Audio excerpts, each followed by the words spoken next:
I attended an event yesterday for creators, and I had to answer the question, if fear wasn't a factor, what are the ways in which I will show up for myself in 2026 for my goals and for my dreams?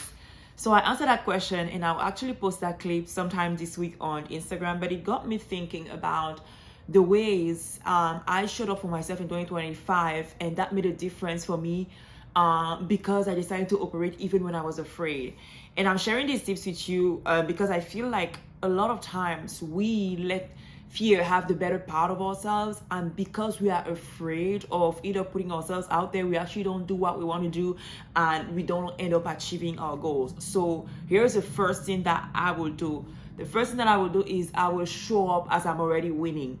I am a Christian and I believe in God, and one of the things that really helped me to get to the next level this year was being locked in and being rooted in who I am in God, and realizing that in the same way that the Bible says He made us to His image, I know that I have the capacity, the skills, and the ability for me to show up, to excel, to deliver with divine energy, with divine excellence, and to do what I said I will do. The other part of it was really just pouring back into myself every single time that I had doubt about an idea, about a pitch I was about to send, about a new product that I wanted to launch, about just the way I wanted to show up. And as adults, we have a lot of doubts. As adults, we have a lot of fears. Like, I don't know if it's something that comes in the adulting manual, that when we pass a certain age, we just doubt and we second guess everything, starting with ourselves. So I rooted myself more in the Bible verses that really affirmed me, that really gave me the motivation, the energy, the strength to in those moments where I feel like, you know what, I can't do it. Then I looked for Bible verses that said, nope, everything that you touch succeeds. You are like a tree planted next to a stream of flowing water that gives its fruit in its season. So just like finding those Bible verses to reinforce who I am in God and to really push me in difficult seasons has helped me to go beyond has helped me to actually go and do the things that I've wanted to do but I was afraid to do, because I felt like my capacities were not matching what a task required. And that opened up a lot of doors for me. So I would say the first thing is moving like I'm already winning. A lot of people would say, like, you know what, ideas don't come to you, they flow through you. And if you don't implement an idea that you have, guess what, it's going to go out and it's going to go to somebody else who has maybe more grit, more guts, and more courage to implement that idea.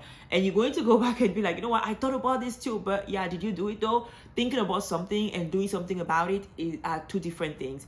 And that takes me to the second point. The second thing that I will do, that is acting on every good idea that I get. As a creative, I probably get 20 ideas a day. Okay, I'm probably exaggerating it, but in a day I can think of different things that I would want to do, different products that I want to create, different video series that I want to do, and things like that. And sometimes you have so many ideas that you're like, okay, where do I start? Or you're like, you know what, I know this is going to change, this can change somebody's life, but I don't know, you don't have the courage to implement it.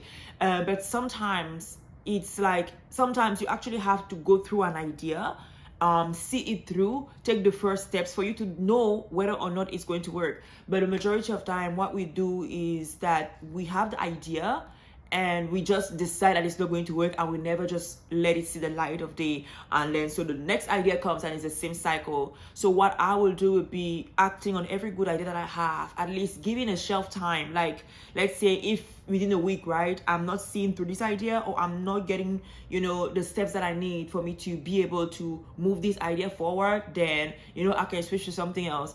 But I will not let my idea go blank. I will not let my idea die. My ideas die. I will not let my ideas be stagnant. I will act on the ideas that I have and see them through.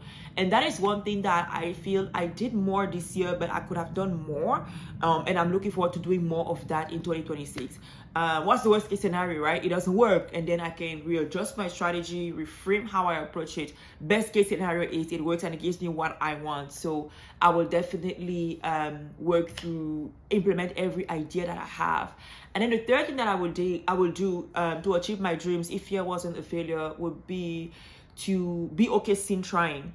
I think as adults, we, like I was saying at the beginning, we sometimes feel like, we there's just like this fear that comes upon ourselves, where we feel like if we don't if we don't achieve an objective, then it seems like, okay, we failed, right?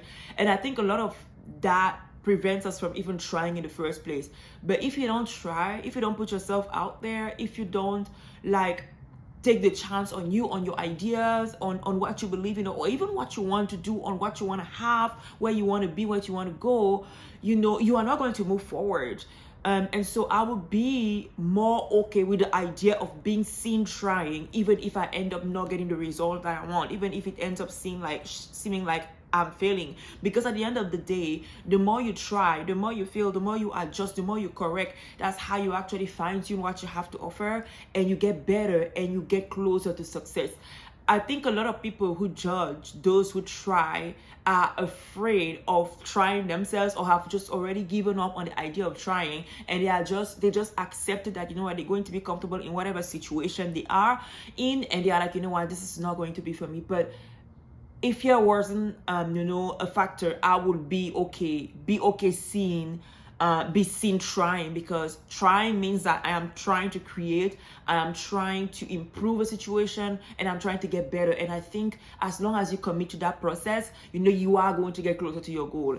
So I wanted to share this with you. Let me know in the comments below, what would your dreams look like, or what would 2026 look like for you, right? If fear wasn't a factor. I would love to know. This is our Vlogmas series for 2025, and yeah, drop a comment below and see you in the next video.